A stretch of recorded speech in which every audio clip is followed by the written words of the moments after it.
दिनैहाय जोबोद दुखुनांथाव बाथ्रा जोंनि 12 नं चिरांदुवार ब्लक कमिटि अफिसफोरनि सिङाव थानाय थामहिनबा 12 नं चिरांदुवार समष्टिनि सिङाव थानाय जोंहा नैबे बहुर बस्तिनिफ्राय जे जोंहा लाइमुथि थांग्रा जे लामा बे लामायाव जोंहा मोनसे सामफुर मोनसे दालां दंमोन बे दालाङा दिनै मोनायाव गोबां जुब जुब अखा हानायनि गेजेरजों बे दालाङा दिनै दहला बायनानै दा लुंथ्रोंनानै दा दङ दिनैहाय बे ओनसोलाव थांग्रा गोबां गुबुन गुबुन जायगानिफ्राय थांग्रा गोबां रायजो राजाफ्रा गोबां जेंना बेजों भुगिनांनानै दङ आरो बे जेंनाखौ दिनैहाय गोबां रायजो राजाफ्रा सैनांनानै दङ आङो बेखौनो खावलायनो लुबैदों जाहाथे नैबे थांलाय फैलाय जे जोंहा दालां दङमोन बे दालाङा दिनैहाय बायनानै थांनायनि उनावहाय जोंहा दहला गोग्लैनानै लुंहैनायनि थाखाय दिनै थांनाय फैनायनि जेंनाया गोबां जानानै दङ दा बेनिखायनो बे दालांखौ थाबैनो माबा मोनसे सरकारनि अनसुंथाइनि गेजेरजों मोनफुंनो हायोबा जोंनि बे नोगोरारिफ्रा रायजो राजाफ्रा थांलाय फैलायनि जे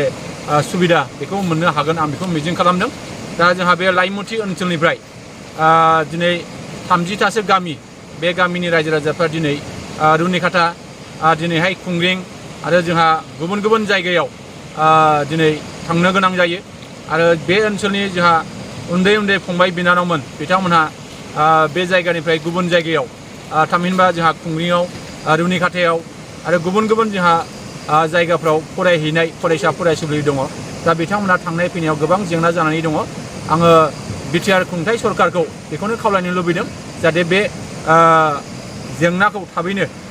एसे बोस्रांनानै होयोबा निसय रायजो राजाफ्रा खोब मोजां मोनगोन आं बेखिनिखौनो गुरैयै खावलायबाय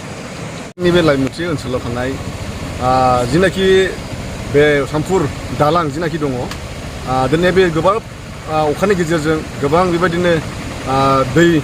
बाना जानायजों दिनै बे सामफुर दालाङा दिनै खजानानै थांबाय एबा खुरखानानै थांबाय दा बेनिखायनो जोङो गोबां बेबायदिनो थांलाय फैलाय जोंहा हान्थिनांगौ जानायलाय दिनै गोबां खस्थ' मोनबाय फरायसा फरायसुलिफोर दङ आरो बेजों लोगोसे बिजनेस फालांगि गोबां मावग्राफोर दङ दा दिनै थांलाय फैलाय खालामनो बिराद गोब्राब जाबाय दा बेनिखायनो आङो जोंनि जिनाखि दिनै खुंथायाव थानाय जिनाखि बिटिआर सरकार रन्जित सारखौ खावलायदों जेनाखि दिनै आङो बे गासैबो दुलाराय जेनाखि लाइमुथि ओनसोलनि जानानैहाय दिनै सारखौ खालामनो थाखाय आं